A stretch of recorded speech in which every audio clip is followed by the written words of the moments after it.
Paano kung nagkamali ka ng husga sa isang tao na akala mo ay mahirap, ngunit isa pala itong bilyonaryo?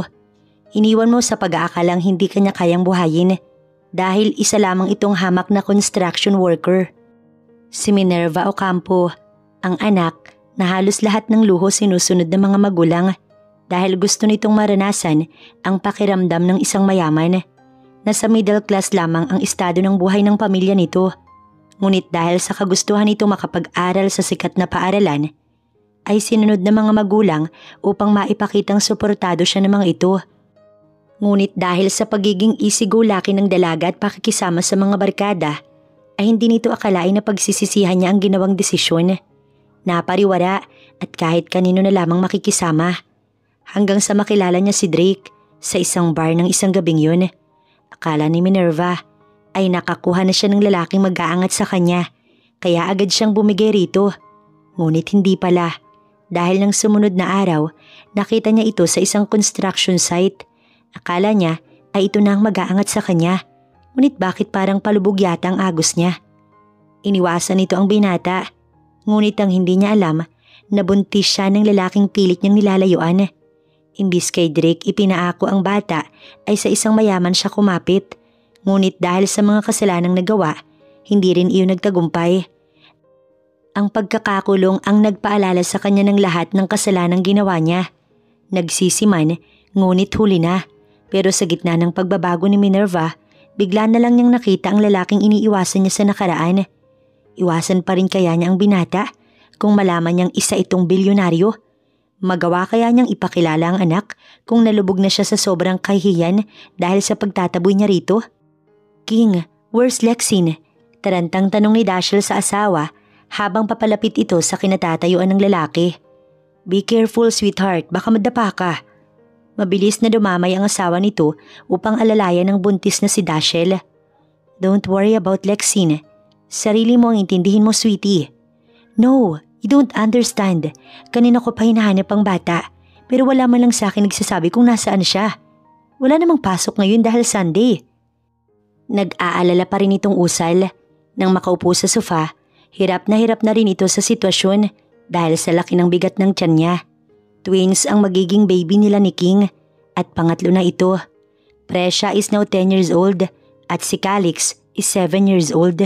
Sinundan na ng twins nila. Narinig ni Dashiell ang mahabang buntong hiningang iyon mula kay King. Kinuha na ni Minerva ang bata kaninang umaga sweetie. Hindi ko sinabi dahil baka hindi ka pumayag. Mahina, ngunit puno ng ingat nitong paliwanag. Nabigla siya. Nakalabas na pala si Minerva. Why didn't you tell me, King? Hindi man lang ako nakahalik dun sa bata. Alam mo namang mahal na mahal ko si Lexine, right? Tsaka sinong nagsabi na hindi ako papayag? Wala naman akong karapatang akuin si Lexine. I just want to kiss her. At kahit nakapagpaalam man lang ako. Naluha na lamang ito dahil sa sama ng loob. Sa ilang taon na nasa kanya ang bata, talagang napamahal na siya rito. Pero kahit naman ganun, hindi niya ipagkakait kay Minerva ang anak nito. I'm sorry, nagkamali ako. Sorry sweetie. Please don't cry. Niyakap na lamang ito ng asawa. Ano pa nga bang magagawa ni Dashiell kundi ipaubaya sa tunay nitong ina ang bata? Ang hiling lamang niya bilang tita at mami na rin ay kabutihan para sa bata. Mahal na mahal niya ito. Ngunit kung kinuha na ni Minerva, wala na siyang magagawa roon. Ang bilis ng panahon. 5 taon na rin pala ang lumipas. At heto, masaya na si Dashiell sa lumalaking pamilya. Kabaliktaran kay Minerva na magsisimula pa lang ng panibagong buhay kasama ang anak niya.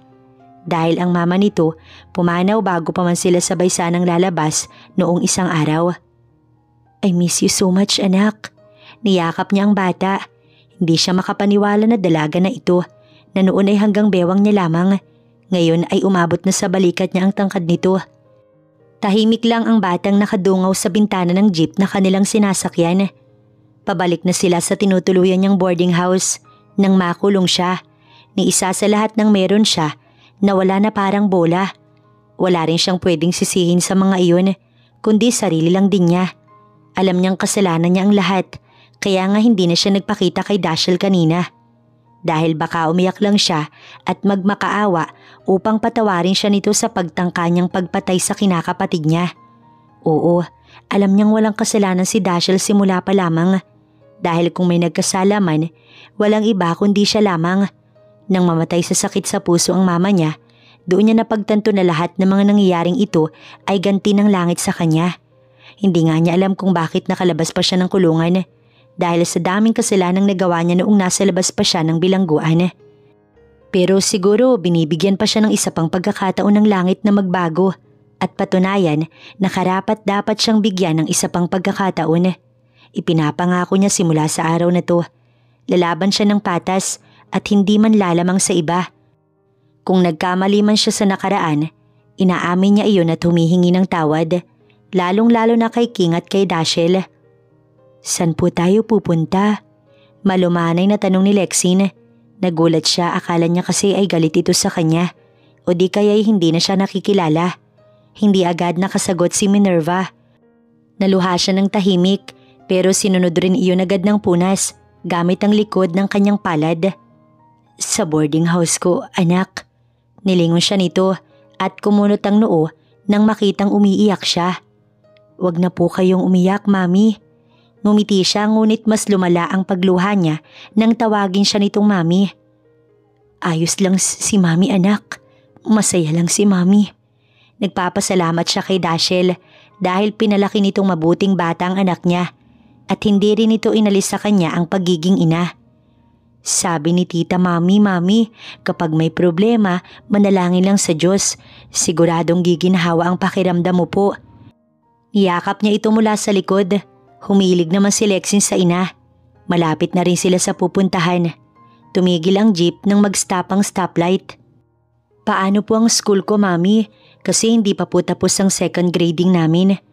Oo nga pala, nag-aaral na pala ito. Anong grade ka na, anak? Grade 5 na ako, Mami. Kasama ko si Precious sa school. Sabay kaming inihahatid ni Daddy King. Nagulat siya. Hindi pa ba sinasabi ng mag-asawa ang totoo? Daddy? Opo, si Daddy King po. Kasi last month sinabi ni Tita Mami na hindi ko raw totoong daddy si Daddy King. Pero I can call him pa rin na Daddy. Kaya sa tuwing tatawagin ko si Daddy King, laging may dugtong na pangalan niya. Ngumiti siya. Napakabuti pa rin ni Dashiell kahit kamuntik niya na itong napatay. Hindi nito dinamay si Lexine. Naluha na naman siya. Inilayo niya ang mga mata sa bata at tumingin sa mga kotse na nakatigil din sa gitna ng highway. Ngunit nagulat siya nang may isang magarang sasakyan na katabi lang ng jeep na sinasakyan nila ang nagbukas ng bintana. Nagtama ang mga mata nila ng driver. Doon na kumabog ng malakas ang kanyang puso. Namamalikmata ba siya dahil namumukhaan niya ang taong yun? Si Drake na nakilala niya sa bar noon at nakabuntis sa kanya. Agad siyang nagbawi ng tingin dahil sa mapanuring mga titig nito. Pero isang construction worker lamang si Drake. Alam niya yun. Kaya paanong hindi, baka nagkakamali lamang siya. Pagpasok pa lang sa boarding house ay si Lexine agad ang kanyang tinignan. Halatang nagulat ito. Hindi niya masisisi ang bata dahil lumaki ito sa magarbong pamumuhay. Nakatira din kasi ito sa isang mansyon kung saan niya ito sinundo kanina. Nagulat din siya dahil sa nangyanang buhay ni Dashiell. Oo, hindi rin niya maiwasang mainggit pero masaya siya para kay Dashiell. Ayon nga kay King na asawa nito ay isa palang bilyonaryo ang lolo at lola ni Dashiell. Masaya siya kahit may inggit pero deserve yun ni Dashiell. At isa pa, mabuti itong tao. Hindi kagaya niya na isang mapanira at inggiterang kapatid. Babaguhin niya na rin ang ugali niyang iyon dahil gusto niya ng maging mabuting tao kagaya ni Dashiell. Pasensya ka na anak ha. Hindi mansyon ang tinitirhan ni Mami. Dito lang tayo sa boarding house. Ito lang kasi ang kaya sa pera ni Mami. Tinignan siya nito na makapasok ito ng bahay. It's okay po Mami, ayos na po ito. Naluha na naman siya. Naisip niya na deserve ba talaga niya na magkaroon ng ganitong anak? Napakamaunawain at napakabuti ng puso. Samantala noong nasa kanya pa ito, kung ano-ano na lang ang sinasabi niya sa bata para sirain si Dashiell. Pero si Dashiell, puro kabutihan ang itinuro sa anak niya. Parang nahiya siya sa sarili. Ina ba talaga siya? Kasi parang mas ina pa si Dashiell kaysa sa mga pinagtututuro niya sa anak niya noon. Dito ang kwarto natin. Tabi lang tayo kasi isang kama lamang ito anak. May kusina naman at maliit na sala. Sandali lang naman ito. Kapag nakahanap si mami ng work at nakapag-ipon, lilipat din tayo sa medyo malaking bahay. Okay ba yun? Tumango ito na may ngiti sa labi. Niyakap niya na naman tuloy ang bata. Wala kasi itong sinasabi na kung ano-ano o reklamo. Sumusunod lang at nakukontento sa kung ano ang kanyang mga sinasabi. Teka, magluluto ako. Nagugutom ka na ba, Lexine? May biscuit sa mesa doon sa kusina. O gusto mo ba ng juice? Ipagtitimpla kita, anak. Tarantang Anya nang kumalas sa pagkakayakap sa bata. Tubig na lang po, mami. Ako na po ang kukuha. Huwag kang tumakbo, baka madapa ka, anak. Nakangiting paalala niya nang lumabas ito ng silid. Sobrang saya niya. Bukod sa malaya siya, ay makakasama na rin niya sa wakas ang anak niya. Pero nag-aalala siya dahil nasa 50K pa lang ang pera niya sa bangko. Hindi magtatagal at mauubos na yun kapag hindi siya naghanap ng trabaho. Tutal at nakapagtapos naman siya, siguro mag-a-apply siya ng trabaho sa Lunes. Isa pa, lumalaki na rin si Lexine at nasa grade school na rin. Panggastos ng anak niya sa hinaharap ang kailangan niyang pag-ipunan. Ang inaalala lamang niya ay kung may tatanggap ba sa kanya, gayong nakulong siya. Siguradong malaking impact iyon sa kanyang resume. Buong araw na naglinis siya ng bahay kasama si Lexine. Bumili din sila ng mga kaldero, kawali at mga kumot at iba pang gamit sa bahay. Dagdag supplies para sa buong isang linggo. Paggabi na nang matapos niyang ayusin ang boarding house at nakatulog na nga rin si Lexine sa sofa sa sobrang pagod. Adobong sitaw at pritong isda ang kanyang niluto. Nagsaing na rin para paggising ng anak niya, kakain na sila. Nag-aalala nga siya na baka hindi kumain ng bata ng mga ganoong klase ng pagkain dahil lumaki ito na sagana sa pagkain. Wow, mami, so yummy naman ang luto mo. Like tita mami ka din mag-cook ng food. Natutuwa ang puso niya nang marinig iyon sa anak niya. Panay ang subo nito habang nagsasalita. Napabuntong hininga na lang siya. Salamat talaga sa iyo, Dashiell. Naibulong niya dahil sa tuwa niya. Kinabukasan, sinamahan niya si Lexine sa private school na pinapasukan. Inihatid lang niya sa gate ang bata. Wala pa daw kasing second grading kaya hindi pa pwedeng ilipat. Ang sabi ni Lexine, bayad na ang anak niya ng buong 1 taon sa school na yun. Kaya nagdadalawang isip din siya kung ililipat o hindi dahil sayang din naman. Ang iniisip niya ay mga bayarin lang araw-araw, mga projects at kung ano-ano pa dahil syempre private ito. Minerva? Napalingon siya ng akmang tatalikod na siya paalis. Si Dashiell, malaki na rin ang tiyan nito. Teka Minerva, ngunit hindi niya na pinakinggan. Baka kasi kung ano ang gawin nito. Isa pa ay buntis ito. Tsaka na siya makikipag-usap kapag nakapanganak na si Dashiell. Ayaw niyang may mangyari sa kinakapatid niya dahil sa galit nito sa kanya. Tara na humanong. Narinig pa niya ang muling pagtawag ni Dashiell. Ngunit hindi na siya lumingon pa at pinaalis na ang tricycle na sinakyan. Malayo na nang nilingon niya ito at nanlulumong nagyuko ng ulo. Pasensya na ate pero salamat talaga sa iyo. Mag-a-apply sana siya ng trabaho pero iniisip niya pa lang pinanghihinaan na siya ng loob. Bumaba si Minerva sa palengke. Mukhang kailangan na niyang magnegosyo na lang kaysa ang magtrabaho. Habang naglalakad, nakita niya ang isang malaking construction site sa unahan. Napaisip agad siya na ano kaya kung magtinda siya sa lugar na yun. Napangiti ang dalaga bago lumapit roon. Hi miss, ang ganda mo naman. Akin ka na lang miss. Napayuko siya ng bawat masalubong na trabahador na papatingin sa kanya. Maya-maya ay may nakita siyang lalaki. Siguradong isa iyong foreman or architect. Excuse me sir. Agad itong lumingon. Matangkad at mabalbas ang lalaki. Pero mukhang kaedad lang din niya. Yes miss, matutulungan ba kita? Medyo delikado rito, wala ka man lang proteksyon. Anito at pilit siyang umiti. Pasensya na sir, magtatanong lang ho ako kung pwede bang magtinda rito sa site nyo. At ilang beses siyang pinasadahan. You mean a kantin? Tumango siya. Hindi naman sana iyon ang gusto niya, pero mukhang mas okay ang sinabi nito. For now, hindi ko pa masasagot yan dahil kasi simula pa lamang nito. But you can come back tomorrow. Total, narito si boss. Siya na lang ang kausapin mo, okay? Salamat po. Mga anong oras po kaya siya pupunta? Nahihiya niyang tanong. Between 9 or 10 nandito na yun. Pasensya na, si boss kasi talagang may-ari nito at may hawak sa lahat. Kaya kailangan natin ng opinyon niya. Tumango siya at nagpasalamat. By the way, I'm Jagger. And you are? Inabot nito ang kamay. Minerva po, sir. Matama nitong umiti at marahang pinisilang kamay niya. Salamat po, babalik na lang ho ako. Wika niya bago hinila ang palad. Bago umuwi si Minerva, bumili muna siya ng cellphone sa mall. Kailangang tipirin ng pera, kaya yung mumurahin lang ang binili niya. Lalo na at nagbabalak pa siyang magtayo ng maliit na karinderya sa site sa palengke. Mas mabuti na ang ganun kesa naman mag-apply pa siya ng trabaho na wala namang kasiguraduhan kung tatanggapin ba siya dahil sa bad record niya. Ganun kasi dito sa Pilipinas, ni hindi binibigyan ng mga negosyante at kumpanya ng pagkakataon ng isang tao na makapagtrabaho sa mga malalaking kumpanya. Dahil paliwanag nila, may naging record. Bakit? Hindi ba pwedeng magbago ang isang tao na galing sa kulungan? Basta kasi nakulong, matik na hindi ka na makakahanap ng maayos na trabaho. Ang kalakaran dito sa atin na walang kwenta. Ito na lang miss, yung Oppo A17. Turo niya sa 5K plus na cellphone. Ayos na yun, basta may magamit pansamantala. Matapos i-testing ng sales lady, doon lamang niya binayaran. Ilang beses din siya nitong tinitigan dahil sa mga tattoo sa kanyang braso. Oo, meron siyang tattoo pero hindi naman ibig sabihin noon masamang tao na siya.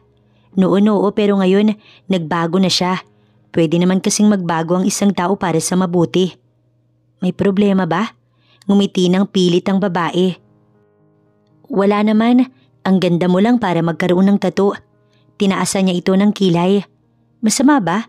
Hindi naman siguro, hindi ba? Isa pa, katawan ko to kaya bahala ako kung anong gusto kong gawin. Ganito talaga ang mga ayaw niya, yung mangingailam ng klase ng tao. Buti sana kung naapektuhan ito dahil sa tattoo niya. Matapos niyang magbayad, tumalikod na agad siya. Sinamaan pa niya ito ng tingin bago iniwan. Yung tattoo niya sa braso ay pangalan ng anak niya. Nasa ilalim ng braso niya. Minasa kaliwang braso rin na ang nakatato ay isang wildflower na maraming tinik. Yun ang simbolo niya sa kanyang sarili. Siya ang wildflower at ang mga tinik ay ang mga masasamang ginawa niya. Maputi siya kaya kitang-kita yun. Nagsisinga siya kung bakit pa siya nagpatato noong nasa kulungan. Siguro dala ng pagkaburyong sa loob ng selda. Matapos niyang bumili ay umuwi na siya. Total whole day ang pasok ni Lexine kaya mamaya pa niya ito susunduin. May baon na rin naman iyong lunch. Kahit sinabi ng anak niya na may libreng lunch sa eskwelahan, mabuti na ang sigurado. Ang rinig ko, sa kulungan daw yan galing. Baka anong gawin niya sa anak niya? Ano kaya ang krimen na ginawa niya, no? Sayang at ang ganda pa naman, kriminal naman. Tumigil siya sa paghakbang nang marinig ang bulungan ng mga kapitbahay niya sa kabilang kalsada kung saan siya nakatayo. Manahimik nga kayo, naririnig tayo eh. Siko nung isang babaeng may dalang walis sa tatlong kasama nitong nagmamarites. Kaso ko ho, pumatay ho ako ng tsismosa sa amin. Ayoko na hong bumalik sa kulungan. Pero kung ganito na marami pa palang kagaya ng pinatay ko, mukhang muli kaming magre-reunion ng mga kasamahan ko sa bilangguan. Malakas na wika niya bagong inisihan ng mga ito. Tara na, magsialis na tayo dito. Diyos kong mahabagin, ba't ba may kapitbahay kaming ganito? Narinig niya pa iyon bago nagsialisa ng mga ito. Ang dami talagang tao na mga judgmental. Akala mo'y mga perfect. Ngayong may mga kapintasan naman, hinuhusgahan agad nila ang mga taong hindi naman nila lubos nakakilala. Mahabang buntong hininga ang tanging nagawa ni Minerva bago pumasok sa loob ng bahay. Mag-aalas 11 na, kaya kailangan na niyang magluto ng lunch. Mag-isa lang siya at may natira pang kanin kaninang umaga, kaya ulam na lang ang kanyang niluto. Habang nakasalang ang sinabawang bangus, naglaban na rin siya para matuyo pa dahil tirik pa ang araw. Ganito pala ang pakiramdam na maging ina, na hindi inaasa sa kasambahay ang lahat, na siya ang mag-aasikaso sa lahat. Buong maghapon siyang abala at mag-aalas 4:30 na nang maalala niya si Lexine. Halos takbuhin niya ang pinto dahil late na siya sa pagsundo sa bata. Pero sakto ring binuksan niya ang pintuan nang magulat siya sa landlady sa harapan ng pinto. Miss, pasensya na, pero nagsabi ang mga taga rito na paalisin kayo ng anak mo sa bahay ko. Ayaw daw nila na may ex-convict na nakatira rito sa Purok, kaya ibinabalik ko na ang 2 months advance mo sa upa at bukas ng umaga gusto kong wala na kayo rito. Nagitla siya sa narinig. Pero ate, paggabi na at wala akong pakailam dahil ako ang inaaway ng mga kapitbahay. Kung bakit raw ikaw pa ang umupa rito sa bahay ko. Pasensya na pero ayoko nirereklamuhan ng mga taga rito. Bigla na lamang siyang nanghina. Nang tumalikod ito, tsaka niya isinara ang pinto kahit nanghihina dahil sa balita. Sakto ring palabas na siya ng bakod nang tumigil ang isang magarang sasakyan sa kanyang harapan. At nang bumukas iyon, si Lexie nang agad na bumaba. Mami! Doon na siya napaluha, lalo na nang makita si Dashiell na palapit sa kanya. Minerva? Malumanay na usal nito dahilan para tumulo ng kusa ang kanyang luha. Anong nangyari? Tanong agad sa kanya ni Dashiell. Sunod-sunod niyang pinahid ang mga luha. Ngumiti siya kahit halatang pilit yun. Wala naman. Kinuha niya ang bag ni Lexie. Mukhang inihatid iyon ni Dashiell sa school kanina. Kaya may nagamit ang anak niya sa school. Salamat sa paghatid. Susunduin ko na sana din ang anak ko. Kaso naunahan niyo lang ako. Nasa tabi nito si King. Nakaalalay sa asawa nito. Mukhang hindi lang isa ang magiging anak ng mga ito dahil sa laki ng tiyan ni Dashiell. Kabuanan mo na? Tanong niya upang sana ilihis ang tanong nito kanina. Sige ha, mauna na kami. Pasensya na kayo sa abala. Nahihiya niyang usal. Tatalikod na sana siya nang maramdaman niya ang kamay sa kanang braso niya. Minerva, may nangyari ba? Pwede ba muna kitang makausap? Hanggang ngayon, hiyang-hiya siya rito. Oo nga't pinagbayaran na niya ang mga kasalanan. Ngunit iba pa rin kasi ang epekto noon sa kanya. Kamuntik niya na itong napatay dahil sa pansariling interes at kaligayahan. Wala talaga siyang mukhang maiharap sa kinakapatid. Anak, mauna ka muna sa loob ha. Tumango si Lexie at nagpaalam din ito sa dalawa. Kung ano ang iniisip mo, pinatawad na kita matagal na. Pero sana huwag magbago ang lahat dahil lamang sa nangyari. Alam kong namatay na ang mama mo, kaya alam kong wala ka ng iba pang pamilya dahil nasa probinsya silang lahat. Maliban sa akin, Minerva. Ate mo pa rin naman ako, hindi ba? Nayuko siya. Doon na rin sunod-sunod na tumulo ang mga luha sa kanyang mga mata. Hindi niya inaasahan na masasabi ito ni Dashiell sa lahat ng mga ginawa niya. Hindi niya akalain na tinuturing pa rin siya nitong kapatid sa lahat-lahat ng mga nangyari noon. Saktan mo ko, kamuhian mo ko, awayin mo ko. Nararapat sa akin yun, pero patawarin ako dahil sa mga ginawa ko. Hagulgol ang sumunod matapos ng mga salita niya. Naramdaman na lamang niya ang mga bisig nitong yumakap sa kanya. Kalimutan mo na yun, matagal na yun. Isa pa, buhay naman ako. Alam ni Minerva na umiiyak din ito sa klase ng tinig, kaya mas lalong napahagulgol. Ano ba ang kabutihang nagawa niya para gantihan siya ng ganito ni Dashiell? Kaya nga siya umiiwas dahil baka hindi siya nito tanggapin, baka kinamuhian na siya at nasusuka na ito sa kanya. Pero mali, hindi pala. Matapos ng iyakan, pinatuloy niya ang mag-asawa at doon niya sinabi ang nangyari. Nagsabi si Dashiell na tutulungan siya nito pero dahil nahihiya, hindi niya iyon tinanggap. Ang tanging tinanggap niya ay ang pag-aaral ni Lexie hanggang matapos ito sa elementary. Hindi naman kasi obligasyon ni Dashiell si Lexie. Siya ang ina kaya dapat obligasyon niya iyon. You mean, ang construction site sa lower? Sabat ni King. Ngayon lamang ito sumagot simula kanina. Oo, awkward lang talaga kaya hindi siya tumitingin rito. Lalo na at minsan niya na itong pinaako sa anak nang hindi naman kay King talaga.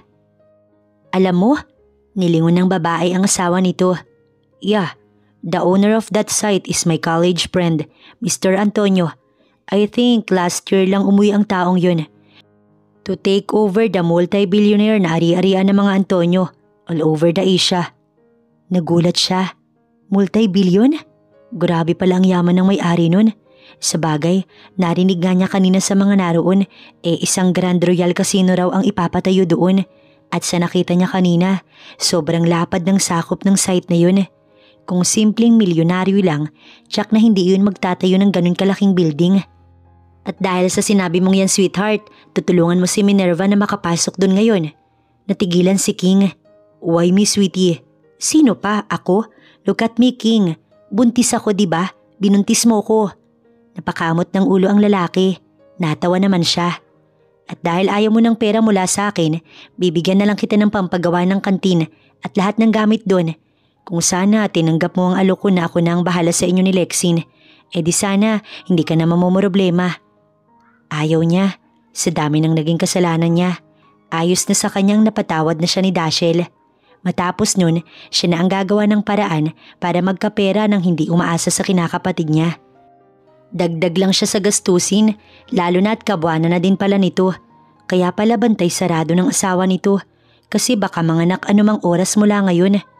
Nung gabi rin mismong iyon, lumipat ng lugar si Minerva. Sa tulong nila ni Dashiell at King, nakalipat silang mag-ina sa mas maayos na apartment, mas malapit pa sa palengke. Binili na raw iyon ni Dashiell kaya wala na raw silang babayaran. Naiiyak na naman tuloy siya. Bakit ba napakadrama niya? Ganito ba talaga pag mabait na? Nagiging iyakin?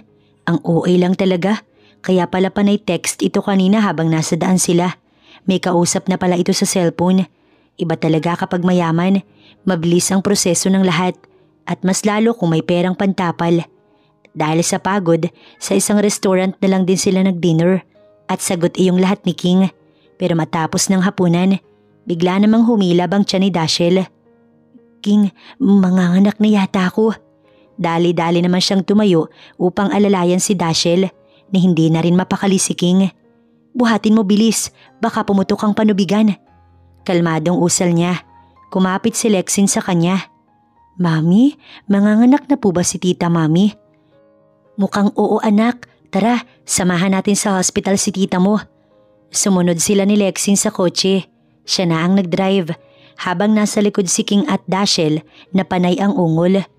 King, tama na to ha. Walang yaka talaga. Natatawa siyang naawa habang humaharurot ang kotse. Hanggang sa marating nila ang hospital, isinakay na ito sa wheelchair at patungo na rin sa delivery room. Kitang-kita na hirap si Dashiell. Ngunit mas lalo si King na halos puro pa sana dahil sa asawa. Hihintayin pa sana niyang makalabas ng delivery room ang mag-asawa.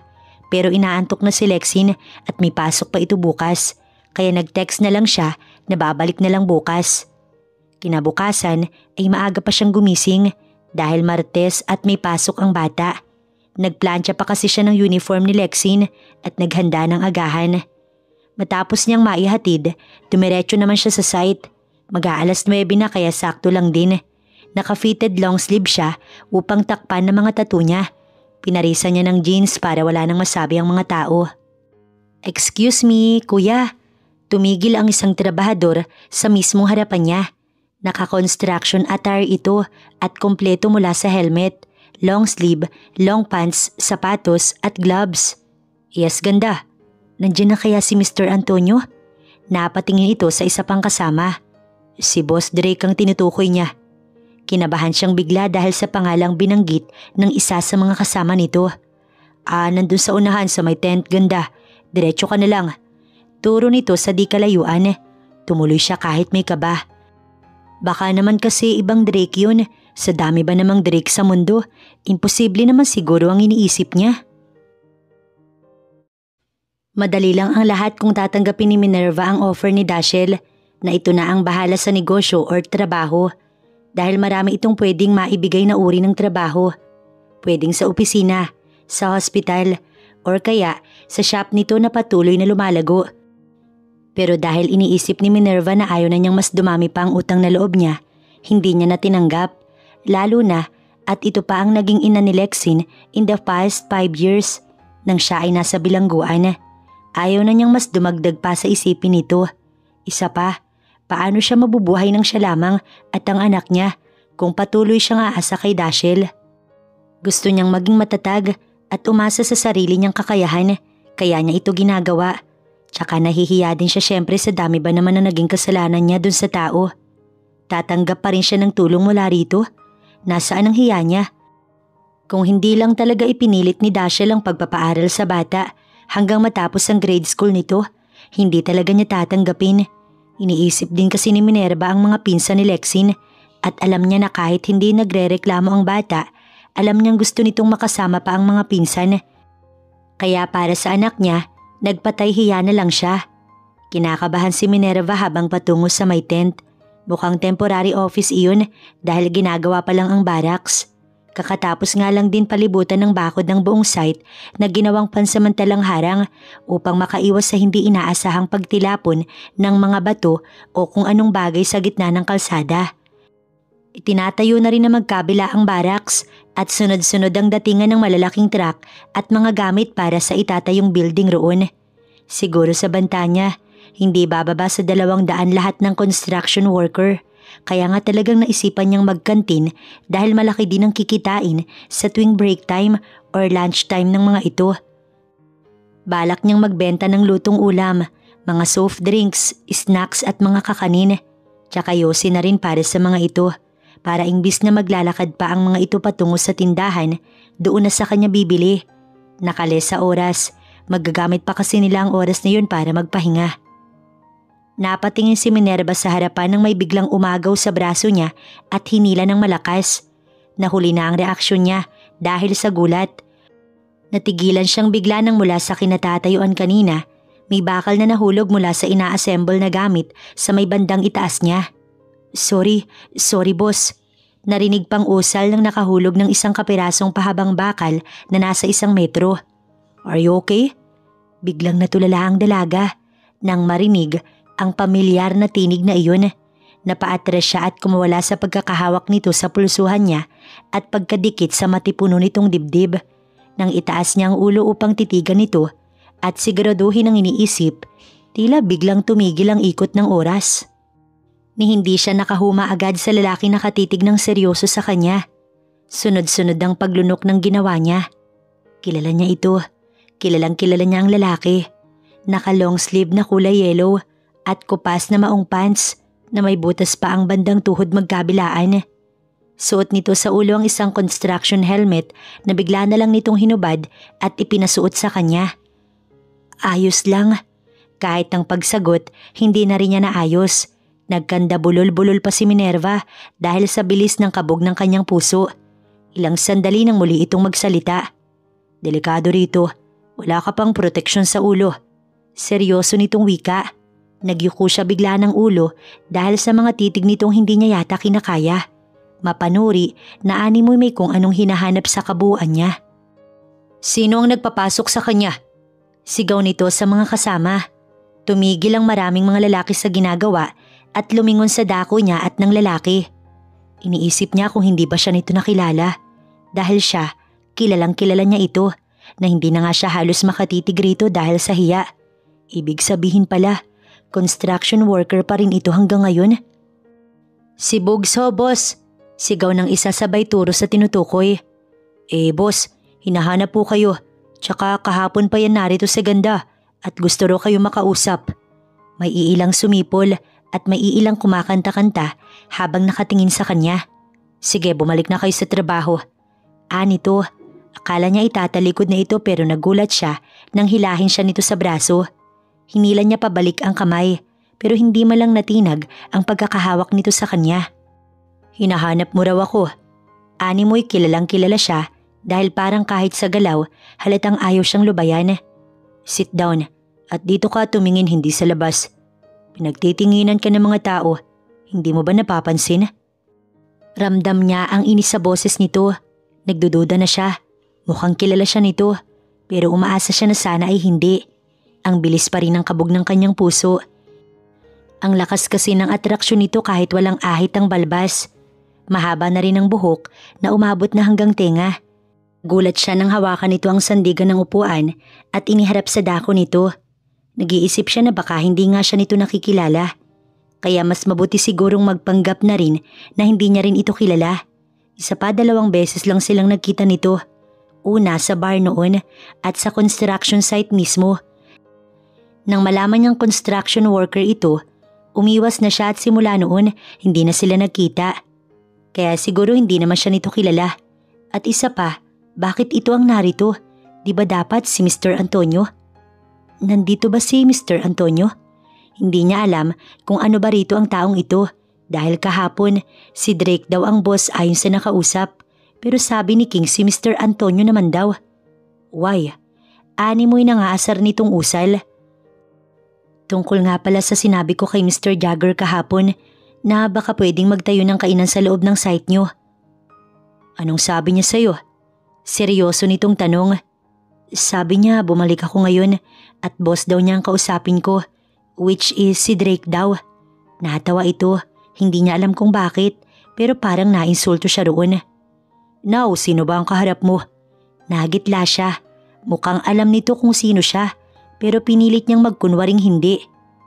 Kayo ho ba si Mr. Drake? Nag-iba bigla ang mukha nito. Napalis ang ngiti sa labi. Really? You don't know my name, Minerva Ocampo? Doon na siya nabato sa kinauupuan niya. Patay at kilala nga siya nito. Natulala ngunit saglit lamang iyon.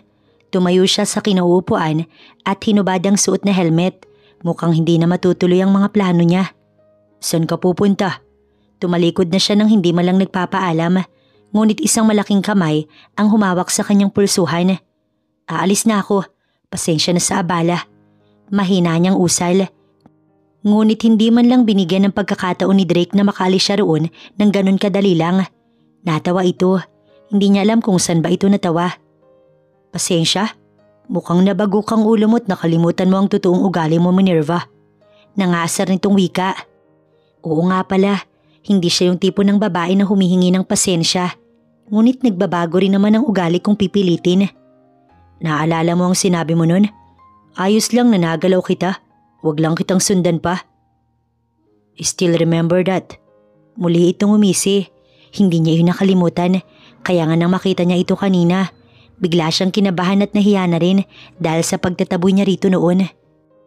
Nasaan na ang lalaking ipinagmamayabang mo? Mukhang hindi rin kayo nagtagal dahil sa ugali mo. Sobra ng pangiinsulto. Wala naman siyang ibang sinasabi pa. Tapos na ang noon, Drake. Kaya kung may galit ka sa akin, pasensya na. Pero aalis na ako. At ang ipinunta ko rito, hindi na mahalaga yun. Lalo na kung ikaw lang din na makakausap ko. Tumalikod siya at nakailang hakbang na rin. Tapos para sa'yo, Minerva. But not for me. Natuod siya sa kinatatayuan dahil sa sagot nito. Ano ba ang gusto nitong sabihin? Wala rin naman siyang naging malaking kasalanan dito. Tanging pag-iwas lamang dahil nalaman niyang isa lang din pala itong construction worker noon. At magpahanggang ngayon, siguro ay tumaas lang dahil tinatawag na itong boss ngayon. Hindi niya alam kung sino si Mr. Antonio na tinutukoy ni King. Pero di bali na, ayaw na lang din niyang magpatuloy sa ideyang naiisip. Dahil baka hindi lang sila magkaintindihan ni Drake. Pero oo, inaamin niya na mas naging gwapo pa nga ito. Para bang hindi mo maiiwasang wag tumingin rito kahit pa nakasuot ito ng kupas at maruming kasuotan. Alam niyang kasalanan niya pero pumipili lang din naman siya noon ng lalaki na magdadala sa kanya sa buhay na kanyang pangarap. Nagpapasalamat na lang si Minerva at hindi na siya sinundan pa ni Drake. Pinanghinaan man ng loob pero pasasaan ba't makakahanap din siya ng ibang mapagkukunan ng pera. Sa construction company, Minerva, kaya mo naman sigurong mag-manage ng mga supplies. Yun ang kulang ni King, ang magmamanage ng mga supplies na in-order everyday. Need kasing i-check yun bago ikarga at bago ibaba. Kadalasan kasi ay papunta sakto pa pero pagbaba na kinukulang dahil sa hindi mapagkakatiwala ang mga tauhan. Nag-isip siya. Hindi siya nakasagot agad sa sinabi ni Dashiell sa cellphone. Hindi yun pera kaya wag kang tumanggi. Trabaho yun, Minerva. Trabaho. Pag-uulit pa nito. Pumayag siya dahil sa paulit-ulit na paliwanag ni Dashiell. Ang sabi pa nito ay sasama siya every delivery para masiguro. Nakailang palit na rin kasi ng mga tauhan si King dahil sa ganoong pangyayari. At para hindi na rin daw mapahiya ang hardwares. Nasisiguro niyang kasosyo ng mga ito dahil sa mga abusadong tauhan. May work na po ikaw, Mami? Nakangiti siyang sumagot sa bata. Naghahaponan sila nang magtanong ito. Masaya po ako para sa inyo, Mami. Mito anak, sige kain na. Alam niyang hindi siya perpektong babae at ina. Pero she try her best para baguhin ang mga pag-uugali na meron siya noon. Nang sumunod na araw, dumaan muna siya sa hospital kay Dashiell matapos ihatid si Lexin sa school. 2 baby girl ang anak nito at ang gaganda. Kamukhang kamukha ni Dashiell na may halong King Maximiliano. Saglit lang siya doon dahil unang araw niya sa trabaho. Sinabi na ni Dashiell at King ang lahat ng kanyang trabaho, kung ano at kung hanggang saan lamang siya. Hindi pala kasosyo ang hardware dahil mismong pagmamay-ari iyon ng Maximilianus Construction Company. Kumpleto iyon mula sa mga hardwares, hollow block, buhangin at kung ano-ano pa. May sarili ring delivery truck, depende sa dami ng orders. At hindi lang din basta-basta construction site ang pinagdideliveran, kundi malakihan. Mabuti na lang at naka-long sleeve siya at jeans dahil sasama talaga siya mismo sa truck. Sana nga talaga kayanin niya iyon.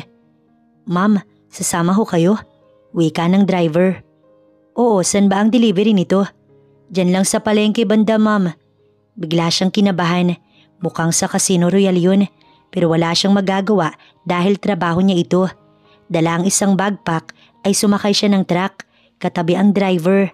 Nasa likod ang pahinante na 3. Unang araw, sumabak agad si Minerva sa delivery. Kailangan niya itong gawin dahil ito ang kanyang trabaho. Tama nga ang hinala niya na sa Casino Royal dadalhin ng supplies. Bumaba siya agad nang tumigil ang sasakyan. Sino ang nagpa-deliver nito, Boying? Anya sa driver. Ang foreman po, ma'am. Tawagin ang foreman at yung copy ng orders nila pakibigay. Abala siya sa pakikipag-usap nang may kung sinong humapit sa kanyang bewang. Hello, gorgeous. Nawindang ang katawang lupa niya sa bulong ng pamilyar na tinig. Lumayo siya at agad itong sinamaan ng tingin. Ang pirmahan na saan? Wika nito nang mapansing naiinis siya. Heto, sabay abot ng papel. Nang iabot nito ang napirmahang kapirasong papel, sinulyapan niya ang pirma roon. At gano'n na lamang ang panlalaki ng mata ni Minerva nang makita ang buong pangalan nito at pirma sa ibabaw. Drake Antonio? Ibig sabihin, ito mismo ang may-ari ng pinapatayong building? Hindi siya nakahuma dahil sa sobrang gulat. Napabawi siya ng tingin nang mapansing titig na titig si Drake sa kanya. Ikaw ang… Yeah, I am Minerva. Did you regret it? Makahulugan itong usal. Para siyang napahiya sa sinabi nito. Kaya ba, Minerva? Hoy, napaayos siya ng upo at agad tumingin kay Dashiell. Ha? Napailing na lamang ang babae sa naging pagtugon niya. Tinatanong kita kung kaya mo ba kako yung trabaho, pero parang wala ka rito. Naglalayag pa yata yung isip mo sa ibang dimension. Paanong hindi maglalayag kung hindi pa rin siya makapaniwala sa nalaman tungkol kay Drake? Parang bigla siyang nahiya sa sarili na iniwasan niya ito dahil sa estado nito sa buhay. Tapos malalaman niya na lang na bilyonaryo pala ang taong yun.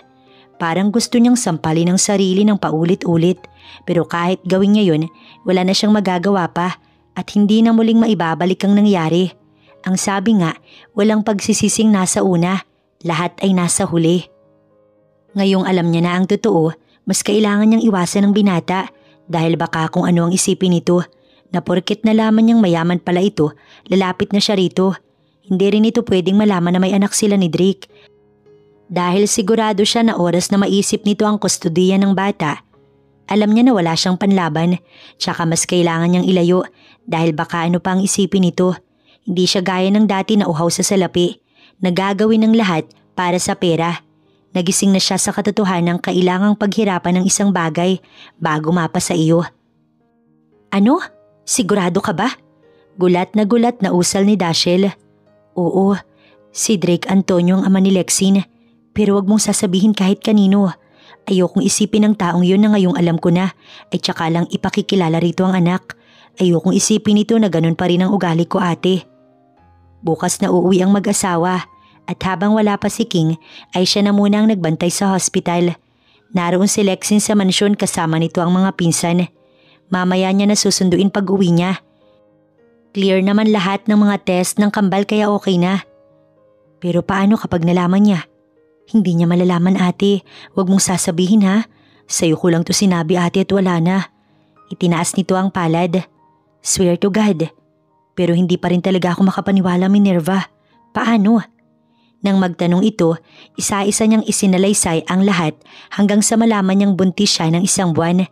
Tahimik lang si Dashiell habang nakikinig at namilog ang mga mata dahil talagang hindi ito makapaniwala. So what will you do now? Baka malaman niya. Isa pa, walking distance lang ang inyo sa palengke. Hindi natin alam, baka magkasalubong kayo. Yun na nga ang iniisip niya. Paano nga kung magkasalubong sila? At nagkataon na kasama niya si Lexine. Kinakabahan siya sa isipang yun. Sa mansyon ka na lang muna kaya. Kasama namin kayo ni Lex. No ate. Awkward yun, ayoko. Huwag mo nang idamay ang pamilya mo sa gulong pinasok ko. Pero paano kung… No, huwag kang mag-isip ng ganyan ate. Ayoko na isipin niya na ganun akong klase ng tao. Noon baka pwede pa. But now, it's a big no ate. Paano nga? Hindi na siya sumagot. Siguro uuwi na lang muna siya ng Nueva Ecija kasama si Lexine matapos ng second grading. Baka sa paraang iyon, makakaiwas na siya sa ama ng anak niya. Lalong-lalo na ang bata. Kung naisip mong umuwi sa atin, aayusin ko ang tungkol sa pag-aaral ni Lexine. Wala naman ding problema sa bahay doon dahil naipa-renovate ko yun last 5 months pa. Naisip ko kasing i-restore upang kung sakaling umuwi roon, may mauuwian tayo. Maliban sa mga biyanan ko. Napaluhan na lang siya dahil ang mga bagay na yun ay hindi naarok ng isip niya. Pero si Dashiell ay alam kahit napakaliit na detalye ng mga bagay. Hoy, huwag kang umiyak. Pamilya tayo, remember? At ako at ikaw lang ang pwedeng magtulungan dito, Minerva. Isa pa, I respect your decision. Kahit ako'y ganun din ang maiisip ko. Pero naawa lang ako kay Lexine. Nandyan naman ang Daddy King niya. Nasanay rin naman si Lexine na si Daddy King lang ang kinikilala nitong ama. Natawa si Dashiell. Sa bagay, may punto ka dyan. May mga pinag-usapan pa sila bago dumating si King. Pagdating nito, tsaka naman siya nagpaalam na uuwi na. Pagod na rin kasi siya sa trabaho at susunduin pa kasi niya si Lexine sa mansyon ng mag-asawa. Kinabukasan, maaga pa siyang gumising. Inaantok pa pero kailangang bumangon. Mag-aalas 5:15 nang magsimula siyang magluto ng kanin. Magpiprito sana siya ng tusino nang mapansing wala na palang mantika. Bibili na lang muna siya sa labas pero pagpasok niya sa kwarto para kumuha ng barya, bumungad si Lexie na gising na rin pala. Good morning anak. Morning po mami. Paglabas niya, tinanong siya nito kung saan siya pupunta. Bibili ng mantika sa tindahan dyan sa tapat anak. Ako na po mami. Nag-aalangan siya. Pero yung sinaing kasi niya baka masunog. Are you sure? Yes, mami. Diyan lang naman po sa labas, di ba? Kay Aling Beth. Tumango siya na may nakangiting labi. Malapit lang po, ako na po, mami. Kinuha nito ang 50 buo at agad na lumabas ng bahay. Sinulyapan niya pa ito habang nakatayo siya sa may pinto. Tumawid sa kabilang kalsada si Lexine, kaya panatag siyang bumalik sa kusina. Nakikita naman niya sa pinto ang anak niya kaya medyo hindi siya kinakabahan. Saktong kumulo ang kanin kaya hininaan niya ang apoy. Binuksan niya pa iyon at hinalo gamit ng tinidor para pantay ang pagkakahalo ng tubig. Pero nang ibabalik na niya, biglang nahulog ang takip ng kaldero. Nagulat siya sa sigaw mula sa labas. Yung bata! Nabundol! Sa lakas ng hiyaw, dali-dali siyang lumabas ng pinto. Doon na sunod-sunod na tumulo ang mga luha niya nang makita ang anak niyang nakahandusay sa gitna ng kalye. Anak! Ngunit hindi niya napaghandaan ang sunod na nangyari. Lumabas si Drake mula sa nakahintong sasakyan. Drake? Ngunit mas inuna niya si Lexie na nagdudugo ang ulo. Buksan mo ang pinto, Drake, bilis! Hiyaw niya matapos buhati ng anak na walang malay. Hindi nito maintindihan pero kita ang gulat at takot sa binata. Anak, please gumising ka anak. Hagulgol na ang sumunod doon. Nanginginig ang binata nang makita niya ang kamay nito. Ano pang hinihintay mo? Paandarin mo na ang sasakyan. Bilisan mo, Drake. Hiyaw muli niya dahil sa sobrang takot. Dahil si Drake na ama nito ang siyang nakabangga sa anak nila. Walang katapusang luha ang umaagos sa kanyang mga mata habang tumatakbo ang sasakyan at walang katumbas na kaba ang nangingibabaw sa kanya.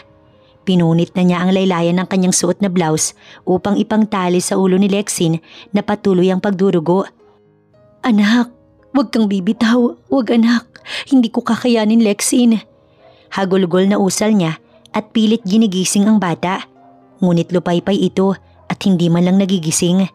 Kita niya ang hindi mabilang na pagtitig ni Drake sa front mirror upang tignan sila sa likuran. Hindi niya alam kung anong iniisip nito. Ang tanging mahalaga lamang sa kanya ngayon, mailigtas ang anak niya. Nang tumigil ang kotse, agad siyang tumingin sa labas. Nasa tapat na sila ng hospital. Narito na tayo anak, maawa ka. Huwag kang bibitaw. Huwag kang bibitaw, Lexine.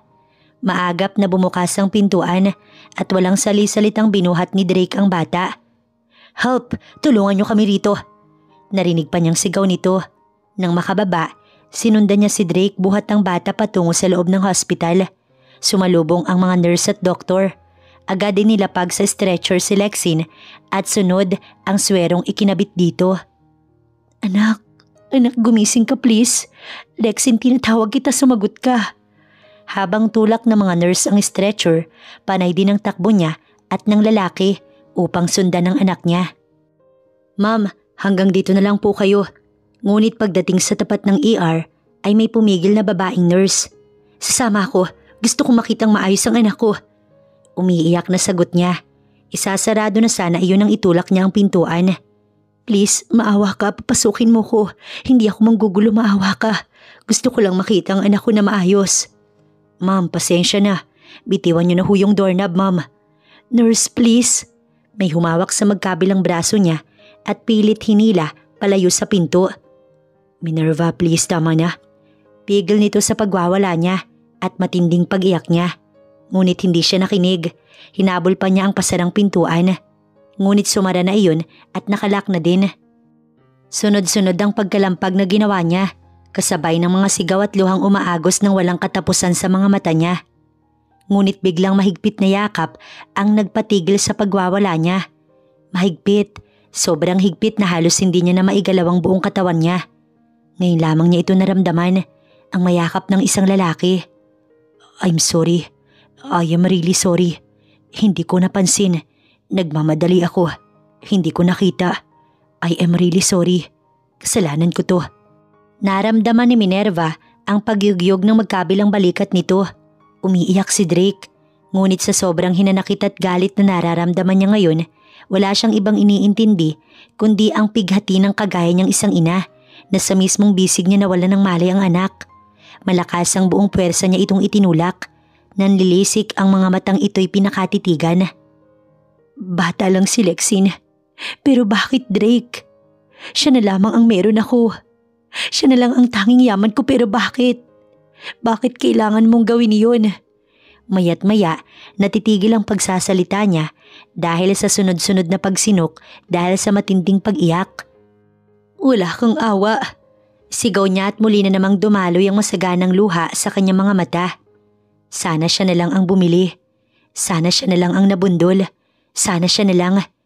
Sumiksik si Minerva sa corner ng pader. Yakap ang magkabilang tuhod. Nakatulugan na rin niya ang pag-iyak.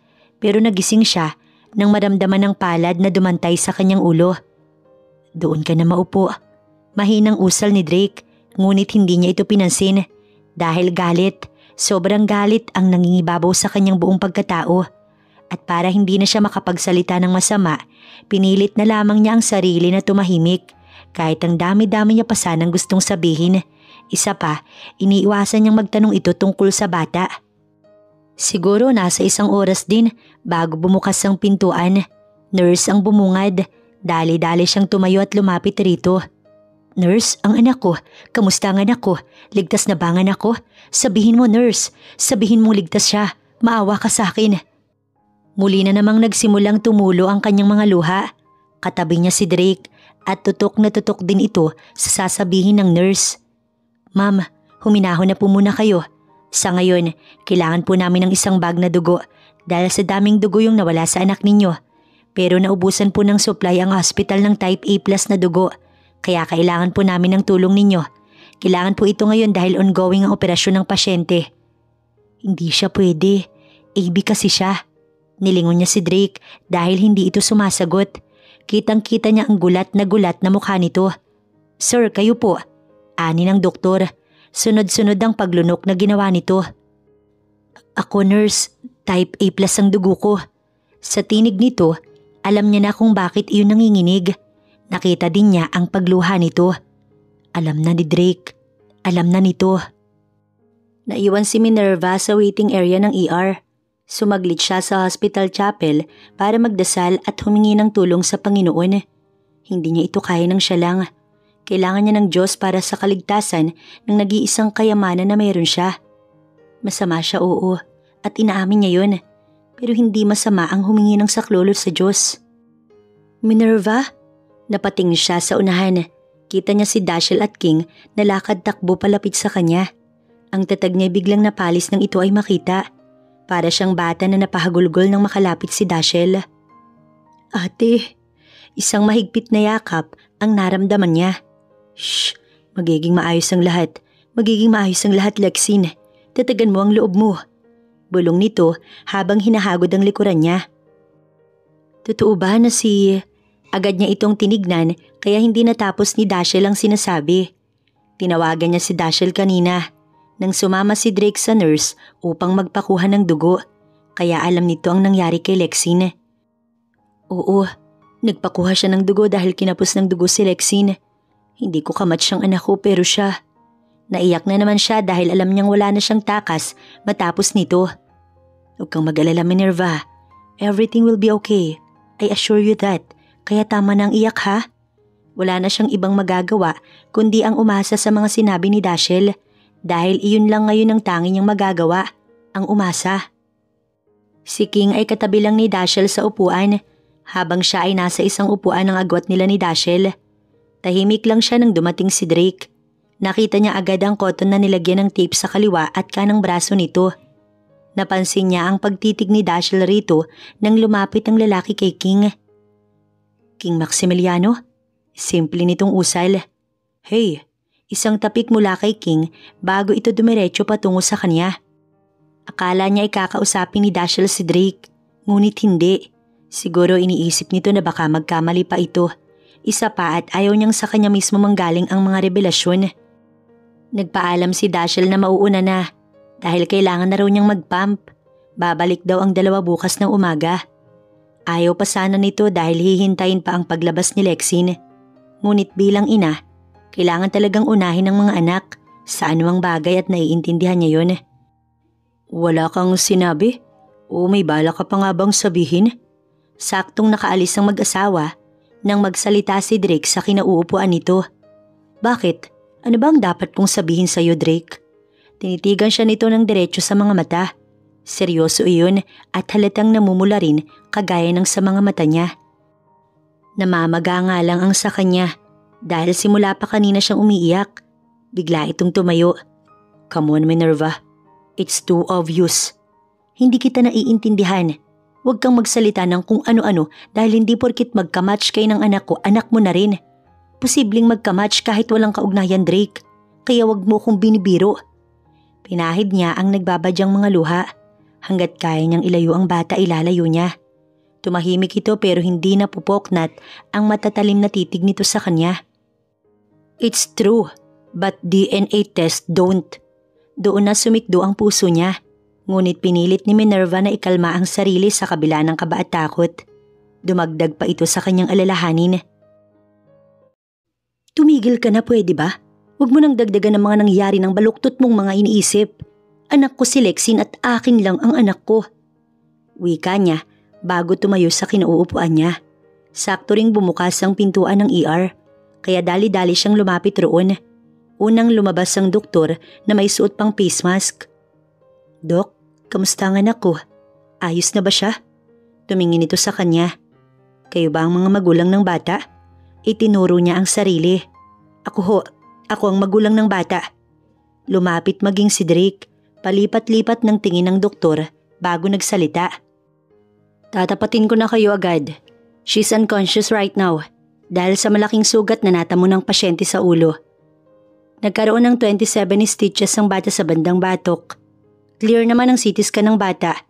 Ang nagkaproblema lang ay ang x-ray niya dahil may nakita kaming pamamaga ng right lung niya.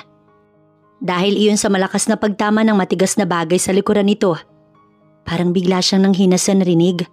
Napakabata pa ni Lexine para danasin ang ganitong problema. Every 2 hours, imomonitor ang lagay niya dahil sa case ng bata at tuloy-tuloy ang gamot ng pasyente kahit tulog ito upang maagapan ang namamagang lang niya. Pero Dok, magiging maayos naman po yung anak ko, di ba? Hindi ito nakasagot agad. Ipagdasal na lang natin na maging maayos ang lahat at magising na ang bata dahil hanggat hindi nagigising ang anak niyo, nanganganib pa rin siya. Napasandal siya sa pader dahil sa panghihina. Hinawakan siya ni Drake upang alalayan. Hinayaan na lamang niya dahil sa ngayon kailangan niya talaga ng kasama. Ililipat na ang pasyente sa silid niya kaya pwede niyo na siyang mabisita. Hindi na siya nakasagot kaya si Drake na lang ang nagpasalamat sa doktor.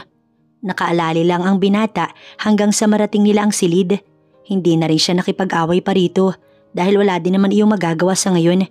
Ang pinaka-importante kasi ngayon ay si Lexine at ang kaligtasan nito.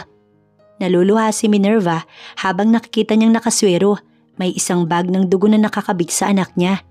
Sana talaga siya na lang ang nasa higaang ito ngayon. Anak, nandito na si Mami. Gumising ka na ha? Garalgal ang kanyang tinig. Hawak ang lupaypay na kamay nito na may swero pang nakakabit doon. I'm sorry. Hindi na sana kita pinayagang bumili. Sunod-sunod na tumulo ang kanyang mga luha. Wala pa rin katapusan. May luha pa rin pala siyang natitira sa katawan. Naupo siya sa monoblock na inabot ni Drake. Nasa bandang ulunan ito ni Lexine. Tahimik na nakatitig sa bata. Hindi niya alam kung anong iniisip nito. Pero kung ano man yun, bahala na ito. Nang magpaalam si Drake na lalabas, hindi na siya sumagot ni hindi niya ito nilingon. Mas mabuti na nga na lumayas na ito. Hindi niya kailangan ng taong yun. Dagdag lang sa problema niya. Iniisip niya kung ipapakulong ba niya ito dahil kung sakali man magagawa nito iyon ng paraan dahil sa yaman nito. Dahil ang batas dito sa Pilipinas ay nabibili. Kung mahirap ka, wala kang takas. Pero kung mayaman ka, absuelto. Nakakalungkot na katotohanan. Kawawa lang talaga ang walang yaman. Nagugutom na siya. Nang lingunin ni Minerva ang wall clock sa ibabaw ng pinto, pasado 10:00 na ng umaga. Kaya pala, dahil simula kanina wala pa siyang kinakain. Tanging tubig lang ang kanyang ininom. Maya-maya ay bumukas ang pinto. Akmang tatayo siya. Si Drake na may dalang mga prutas sa basket. 3 paper bags na may pangalan ng sikat na kainan. Biglang kumulo ang tiyan niya. Kumain ka muna. Ako muna dito kay Lexine. Alam niyang nagigilty ito kaya siguro nito ginagawa yun. Hindi siya sumagot. Tumayo na lang at sumunod sa sariling kagustuhan. Ang makakain. She's beautiful like you. Narinig iyon ni Minerva. Lalo na nang lingunin siya nito. I'm sorry, sweetie. I didn't mean to do that. I'm sorry. Gumalaw ang balikat nito at pasimpleng nagpunas ng luha. Umiiyak si Drake, ngunit hindi siya nagpahalatang binabantayan niya ang bawat galaw nito. Habang pinagmamasdan niya ng palihimang binata, kumakain naman siya. Hindi niya inaalis ang tingin rito. Lexine? Sweetie? Hey! Bigla siyang napatayo nang yumugyog ang katawan ng anak niya. Dali-daling lumabas si Drake at rinig na rinig niya ang paghingi nito ng tulong. Anak, Lexine? No, Lexine! Mas taranta si Minerva nang biglang bumula ang bibig ng bata. Drake! Hindi niya nakinaya at pangalan ng lalaki ang naisigaw niya. Nang pumasok ito ay agad itong lumapit. Iligtas mo siya. Iligtas mo si Lexine. Maawa ka ang anak natin. Hiyaw niya sa sobrang takot. Pababa na sa first floor ng hospital si Minerva at si Drake. Hawak nito ang kamay niya habang nasa elevator. Patungo na rin sa ground floor ang anak nila na isasakay ng ambulansya upang ilipat ng hospital. Sa St. Luke's, Taguig kung saan isa sa may pinakamagagaling na doktor at teknolohiya. Nang ma-revive ng doktor ang anak nila, agad nagdesisyon si Drake na ilipat ng hospital si Lexine. Ito mismo ang tumawag sa direktor ng hospital na kanilang lilipatan upang mapabilis ang lahat. Nagulat siya doon dahil sa kapangyarihan nito na halos lahat ng sabihin nito agad sumasang-ayon ng mga nakakausap. Ni hindi na rin siya nakipagtalo dahil itong lahat ay para sa anak niya. Nagalit pa si Drake sa doktor kanina dahil ang tagal bago dumating ang doktor, gayong buhay ang hinahabol ng sandaling yun. Sir Drake, sumunod na lang daw po tayo sa ambulansya. Tumango lang ito tsaka siya muling hinila patungo sa nakapark na kotse sa parking area ng hospital. May driver, kaya't sa likod silang dalawa pumuesto. Hanggang ngayon, nangingibabaw pa rin ng takot. Gusto sana niyang doon sumakay sa ambulansya kasama ni Lexine. Pero pinasama ni Drake ang doktor at isang nurse upang makasiguro hanggang sa nakarating sa lilipatang hospital. Tahimik lang siya. Hinihila ni Minerva ang kamay, ngunit tinititigan lang siya nito ng masama. Dahilan para hindi niya ituloy ang nais. Para kasi itong tigre kumakatitig sa kanya. Yes, Jagger? Oo, sabihin mong hindi pa ako pwede ngayon. May importante akong ginagawa. Just tell them. Hindi ko ipagpapalit ang meeting na yan kaysa sa buhay ng anak ko. Hindi iyon pasigaw, ngunit madiin naman. Halata ang pagpipigil ng galit nito. Para siyang nabato-balani. Oo nga pala, kamuntik na niyang nakalimutan na sinabi niya kanina sa gitna ng iyak niya na anak nito ang bata. Kasalanan niya. Hindi niya napigilan dahil sa tagal ng doktor bago dumating. Wala na rin siya magagawa, oras na tinutuon nito ang tungkol sa DNA testing na sinasabi nito. Pagdating ng St. Luke's ay tuloy-tuloy sila patungo sa ER kung saan idiniretso ang anak nila. Another hours na naman ang hihintayin nila. Tumawag na rin siya kay Dashiell tungkol sa nangyari at maging ito ay naiyak rin. Hindi niya masisisi si Dashiell dahil itinuring na nitong anak si Lexine. Si Drake ang laging nakikipag-usap sa mga doktor. Hinayaan na niya dahil alam nito na ito ang pinakamabuti para sa bata at ito naman ang gagastos ng lahat. Hanggang ngayon sinisisi niya pa rin ito. Pero hindi rin niya may pagkakaila na ginagawa rin naman ito ang lahat para sa bata. Alam niya na sobra-sobra ang pagsisisi nito. Kaya nga kahit galit siya, hindi niya sinasabi rito. Nananahimik na lamang upang hindi ito mas mag-guilty sa nangyari. Thank you so much, Doc. You're always welcome, Mr. Antonio. Mabuti na lamang at naagapan natin dahil kung naulit ang nangyari, baka hindi na nakasurvive ang anak niyo. Thank you again. Nakipagkamay si Drake sa doktor ng anak nila. 3 ang lahat ng iyon. Nauna lang ang 2 dahil may pasyente pa raw ang mga ito. For the meantime, ititigil muna sa ICU ang pasyente para sa mga pagsusuri at masiguro na ligtas ang bata. Pwede nyo na rin siyang puntahan maya-maya. Nang magpaalam ito, inakay siya ni Drake upang maupo muna sa waiting area para saglit na makapagpahinga. Inabutan rin siya nito ng tubig. Kakabigay lang iyon ng driver ni Drake sa amo bago umalis. Ayos ka lang? Simula kanina ay ngayon lamang ito nagtanong sa kanya. Tumango siya. Hinagod nito ang muka at halatang pagod at stress na rin si Drake. Bakit hindi ka umamin agad? Kailangan ba munang magsinungaling? Isinara niya ang bottled water, tsaka siya tumayo. Kumalas na rin sa pagkakahawak nito sa kanya. Sa tingin mo, ano ang dahilan ko, Drake?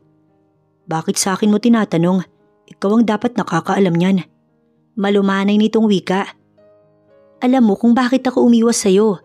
Alam mo kung anong klase ng lalaki ang gusto ko noon, hindi ba? Kaya bakit ka pa nagtatanong? Itinago ko dahil baka isipin mo na ganun pa rin akong klase ng babae. Dahil lang sa nalaman kong mayaman ka, ilalantad ko na si Lexine. Hindi. Nagbago ang mukha nito. Biglang nanlisik ang mga mata. Napakamakasarili mo. Hindi mo man lang inisip ang bata. Nag-igting ang bagang niya. Wala kang alam, kaya wag kang magsalita ng tapos. Hindi siya nito sinagot. Kinuha nito ang phone sa bulsa at may hinanap. Maya-maya, narinig na lang niya ang pagring nun. Hindi niya na ito inintindi at sumandig sa sandigan ng kanyang kinauupuan at tinihilig ang ulo sa pader.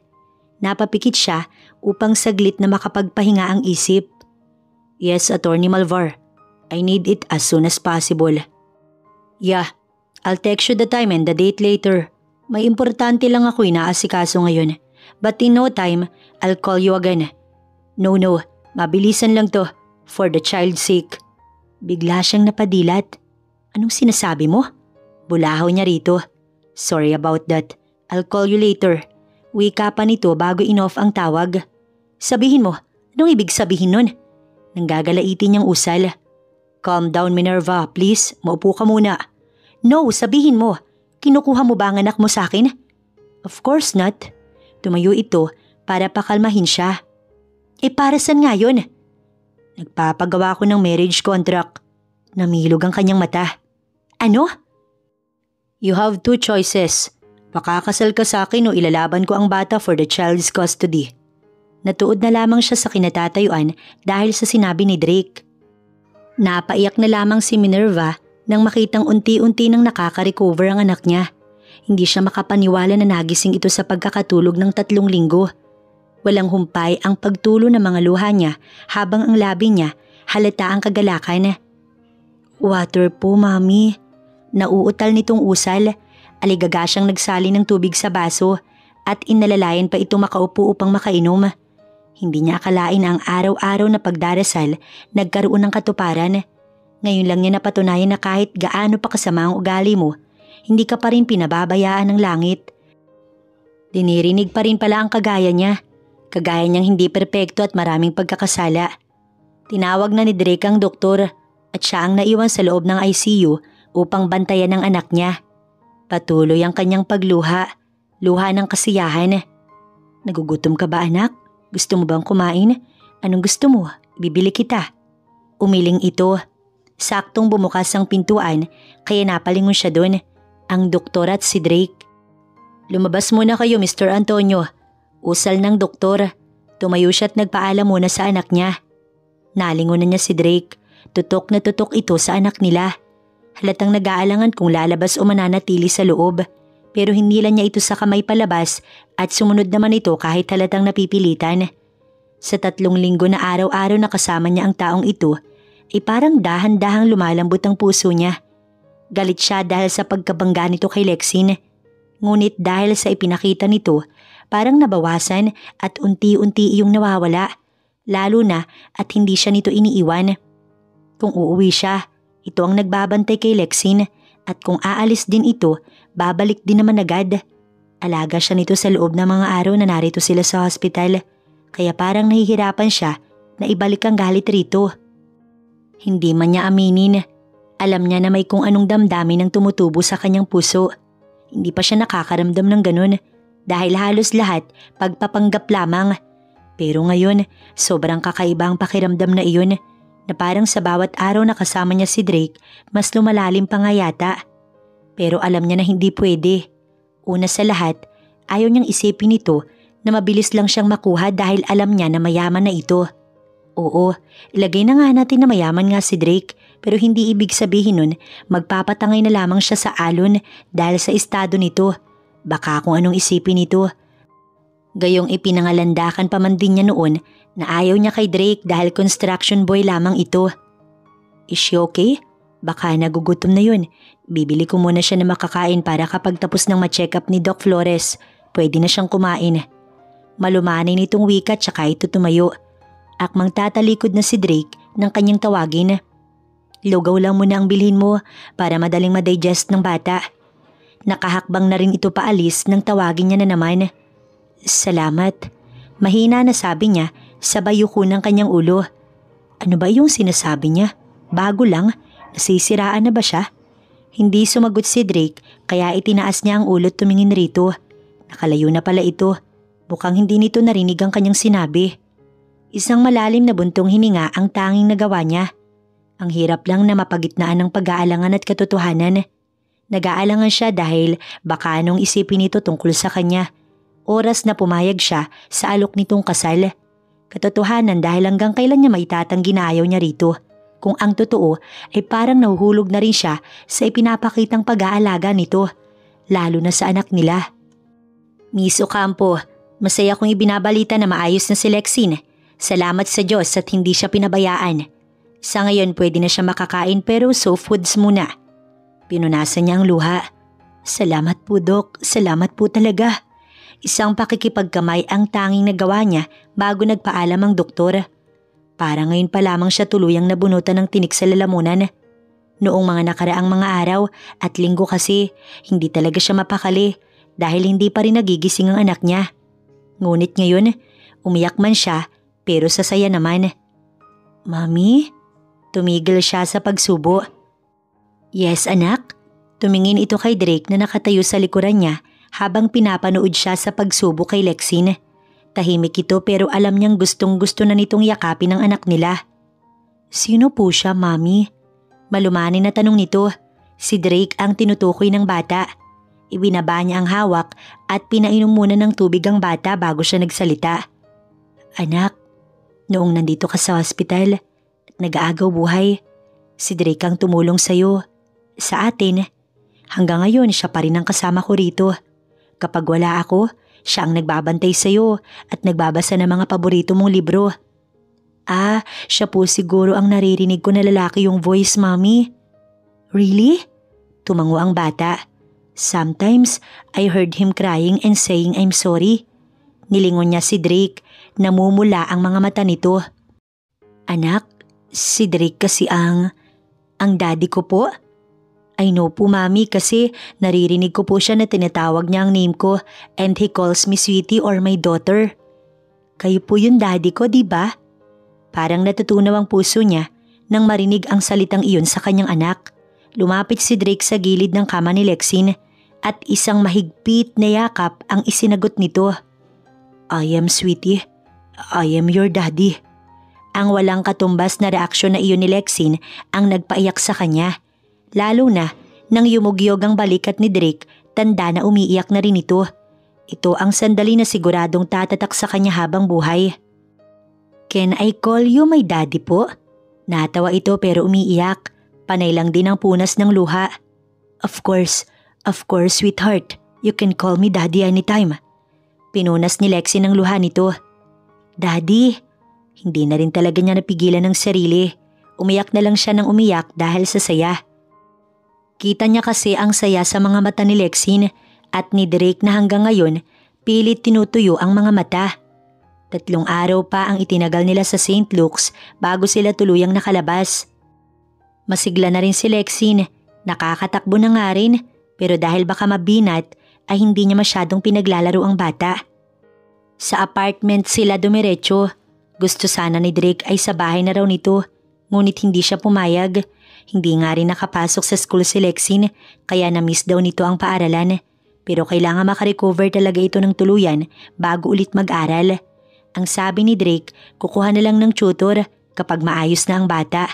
Pero sa ngayon, wag daw munang pilitin dahil mahirap na't baka mabinat. Lalo na't may sugat ito sa ulo na unti-unti na rin namang gumagaling. Ako na dyan. Natigilan siya doon nang itayo siya nito at palitan sa kinauupuan niya. Nagkukuskus kasi siya ng mga labahin dahil sa dami ng mga maraming damit. Wala na rin kasi siyang oras sa paglalabada nito mga nakaraan dahil inuna niya si Lexine. At ngayong maayos na ang bata, back to reality na talaga ang lahat. Marunong ka ba niyan? Hindi siya sumagot at nag-umpisa na lang na magkuskus gamit ang brush. Namamangha si Minerva dahil parang sanay na sanay ito sa klase ng pagkilos at paglalaba. Natawa siya na may halong pagkamangha. Simula nang umuwi si Lexine ay halos araw-araw na itong narito. Ayaw din naman kasi niyang lumipat. Gusto niya kasing makasal muna sila. Oo, pumayag na siya. Ano pa bang magagawa niya kung kita niya naman na masayang masaya si Lexine dahil hindi daw ito makikidadi sa daddy ni Presya?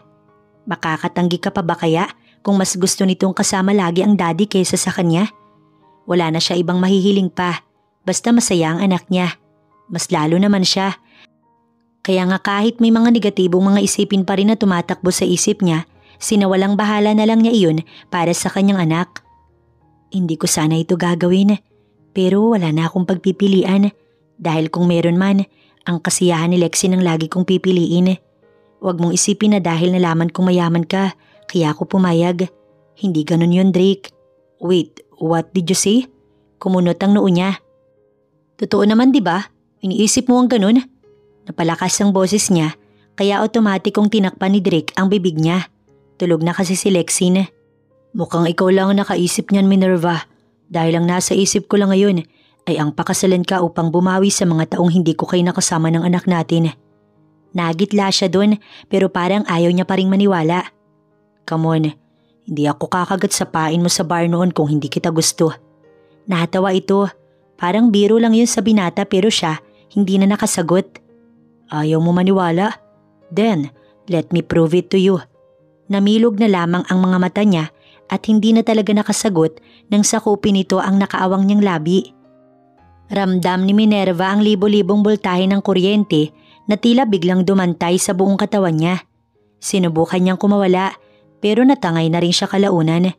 Mabuti na lang at nasa gitna na sila ng 9:00 at 10:00 ng gabi kaya tulog na si Lexine. Nakabukas ang TV pero agad iyong pinatay ni Drake at saka ito tumayo upang ibabari ng mga kurtina. Noon pa man gusto na kita. Pero nang malaman kong ikinasal ka na, hindi na kita sinundan pa. But this time, itutuloy ko ang naudlot na sandali nating dalawa, Minerva. Kasama ang anak natin at mga magiging anak pa natin. Dinaganan siya nito. Nagpaubaya na lamang siya. Siguro nga si Drake talaga ang itinadhana sa kanya. Pakakasal ka sa akin, di ba? Nakikita nila ang isa't isa dahil sa liwanag ng buwan na pilit pumapasok sa mga siwang ng bintana. Tumango naman siya. Kung ganun, pwede ba ang honeymoon muna bago ang kasal? Natawa ito nang paluin niya ang braso. I love you at patutunayan ko iyon sa iyo, Minerva. Pumikit siya nang dumantay ang labi nito sa kanyang labi. Mukhang tuluyan na nga rin siyang nahulog sa taong to. Sana pala noon pa, pero dahil sa kahibangan niya, naudlot yun. Pero mabuti na lang at magaling gumawa ng paraan ng tadhana. Mommy? Daddy? Aray! Bigla niyang naitulak si Drake nang marinig ang tinig ni Lexing sa kwarto. My forehead, aray! Natawa siya nang gumulong-gulong ito sa sahig sa puang noo. Ayan, ang kati-kati kasi. Bulong niya. Mamaya ka talaga sa akin. Ngunit bago pa siya nahuli sa paa, tinalikuran niya na ito upang damayan si Lexing sa silid nito. Next month na ang kasal nila. Nagbago ang schedule dahil ang sanang mabilis ang kasal ay hindi na nangyari. Pumayag na daw kasi siya kaya isang ingranding kasalang iaalay nito sa kanya. Kahit hindi naman kailangan sana. Pero mapilit kasi, kaya sige na lang, na-excite tuloy siya. Sa ngayon masaya na siya kasama ang lalaking bumuo sa kanya. Si Dashiell ay wala nang comment tungkol dito dahil maging ito excited na rin. Nanatili pa rin sila sa apartment na mag-ina. Tsaka na lang sila lilipat sa bahay ni Drake kapag kasal na silang dalawa. Minsan, nakapunta na siya roon at malulula ka sa sobrang ganda at laki. Mukha ngang totoo ang sinasabi nitong pinaghahandaan daw kasi ni Drake ang magiging pamilya. Siya iyon at ang kanila ng anak at magiging mga anak pa. Ang kasino na ipinatatayo nito ay matatagalan pa bago matapos dahil kailan pa lang iyon nagsimula. Sabi nga rin ito na minsan na daw nitong nakita si Lexi noon nung nasa 4 na taon daw ang anak nila. Ngunit hindi nito binigyan ng kahulugan ng sandaling yun. Alam din ni Drake na nakulong siya. Sa bagay na ibalita kasi iyon noon pero hindi siya nito hinusgahan at tanging sabi sa kanya, kahit sino'y nagkakamali, pipiliin mo lang lagi ang magbago. Kung saan ngayon ginagawa niya. Mahal din kita at araw-araw kitang pipiliin, Drake Antonio. I love you so much more, my love. Bulong nito bago siya dinaganan at siniil ng halik ang mga labi niyang nakaawang.